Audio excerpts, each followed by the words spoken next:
The perceived excesses of business and industry, coupled with growing social concerns, inspired reformers to make important improvements in America's political and social environment. These reformers were known as progressives. The Progressive Era marks the second definitive era of social and political reform, comparable to the reform movements of the 1840s. Progressive reforms strengthened American democracy in ways that continue into present times. Sadly, these reforms did not extend to all parts of American society, as African Americans found themselves left out of most reform efforts. One reason the progressive reforms were successful was due to the work of journalists known as muckrakers. The term muckraker originated from a speech given by President Theodore Roosevelt, in which he praised journalists for their role in uncovering corruption and problems often hidden from society. Ida Tarbell, Upton Sinclair, Jacob Riis, and other muckrakers highlighted issues that led to the growing belief that the government should intervene in corrupt businesses and legislate to protect society from harm. Through the words and photographs of muckrakers, the public became more acutely aware of underlying problems that needed to be addressed. One book, in particular, had a significant impact on the meat processing industry. The Jungle, published in 1906, was intended to expose the dangerous working conditions faced by immigrant workers. Instead, the book is remembered for exposing the unclean procedures common in the Chicago meatpacking industry. In 1904, Upton Sinclair was sent by a socialist magazine to work undercover in the Chicago meatpacking industry. In his undercover research, Sinclair learned about all aspects of meat processing and about the lives of the immigrant workers who made up the labor force. It took Sinclair 2 years to publish his novel because of its horrific subject matter. Sinclair's novel was an instant success, rousing the middle class to call for action against unsafe food packaging and preparation. The Jungle served as an impetus for passage of laws such as the Meat Inspection Act to regulate the meatpacking industry. These new laws set cleanliness standards that had to be followed by meat processing facilities. A new federal agency, the Food and Drug Administration, or FDA, was also established to monitor facilities for their compliance with the regulations. Ida Tarbell was another famous muckraker whose writing led to reform. Spurred by her father's business loss at the hands of J.D. Rockefeller, she researched Standard Oil for 2 years by examining public records, newspaper coverage, and interviewing former company executives in order to piece together how Rockefeller was able to create his company. Between 1902 and 1904, Tarbell wrote a series of magazine articles exposing Standard Oil's unfair business practices. There were 19 installments of The History of the Standard Oil Company, which marked the beginning of investigative journalism. The articles told how Rockefeller used his business methods to destroy independent oilmen in Pennsylvania in order to create an oil monopoly.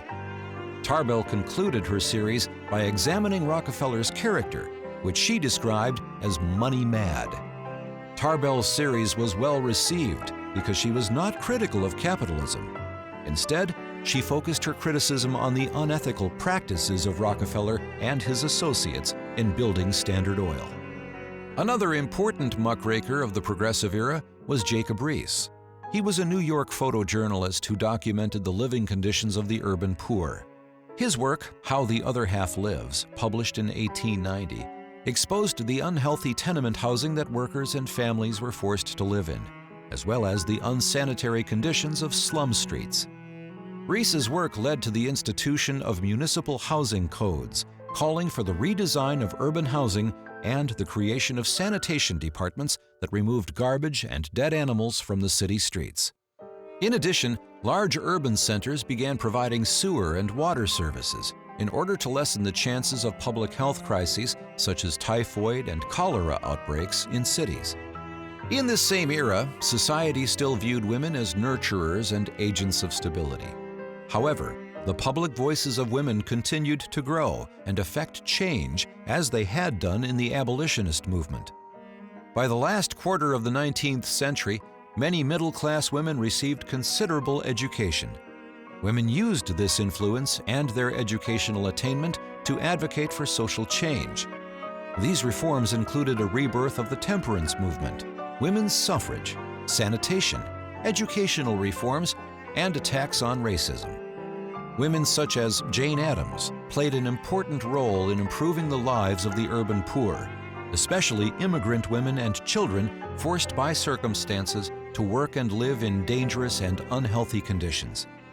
Addams was the founder of the settlement house movement in the United States. The settlement house movement began in urban England as a way of helping the poor by securing donations from the wealthy. Jane Addams decided to create a similar settlement house in Chicago after visiting Toynbee House in London, England. Jane Addams founded Hull House in 1889 in an immigrant community for the purpose of providing educational opportunities for immigrants, especially immigrant women. By 1893, Hull House was serving 2,000 people. Addams was also gradually drawn into advocating for legislative reforms at the municipal, state, and federal levels. The issues she addressed included child labor, health care, and immigration. Later, Addams became actively involved in women's suffrage, was a charter member of the National Association for the Advancement of Colored People, and was awarded the Nobel Peace Prize. While progressive reformers worked to improve the standard of living in the North, Southern reformers faced different challenges. Following the end of Reconstruction, white Democrats regained power in Southern legislatures.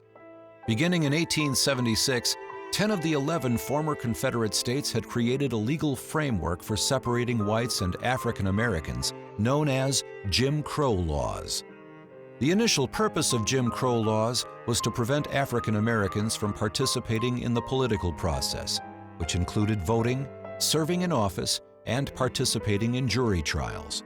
Gradually, Jim Crow laws were extended to include public education, transportation, and other public facilities.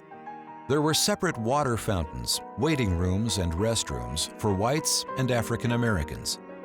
The laws were supposed to provide separate but equal facilities. However, the facilities for African Americans were separate and inferior. In 1890, Louisiana passed a Jim Crow law that required separate facilities on railroads.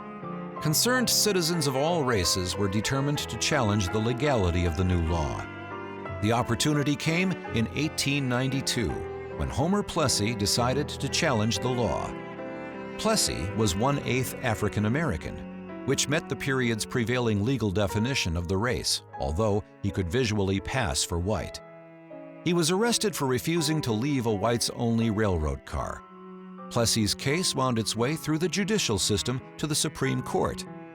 In 1896, the Supreme Court ruled in Plessy v. Ferguson that separate but equal was indeed constitutional.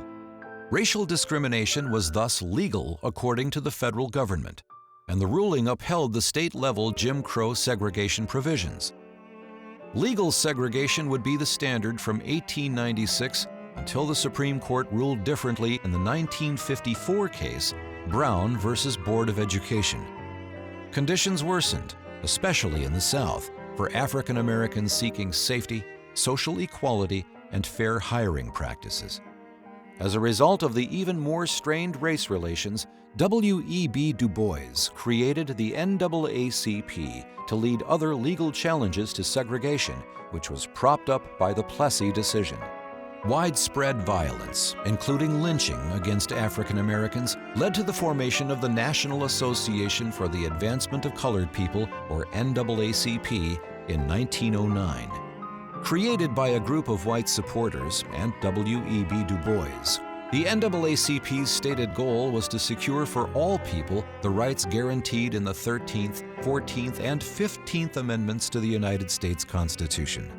The organization quickly began to challenge Jim Crow laws and lynching through the courts. Progressives also sought to create new political procedures that would enable greater political participation. To attack poverty, the progressives planned to lobby for greater governmental regulations to empower voters and to protect consumers, workers, and the environment. Federal political reforms of the Progressive era included the passage of the 17th Amendment to the United States Constitution. This amendment provides for the direct election of United States senators. The change instituted with the 17th Amendment ended the state legislative cronyism previously responsible for the appointment of senators. With the change, more political power was given directly to the voters. Workers were also empowered by progressive reform with the passage of new labor laws that restricted the power of business owners. For example, new child labor laws set a minimum age for employment and restricted the types of jobs children could hold. Laws were also created to protect women in the workplace by setting a minimum wage and maximum work hours. Business owners were also required under new progressive reform laws to complete worksite inspections to ensure health, safety, and sanitation.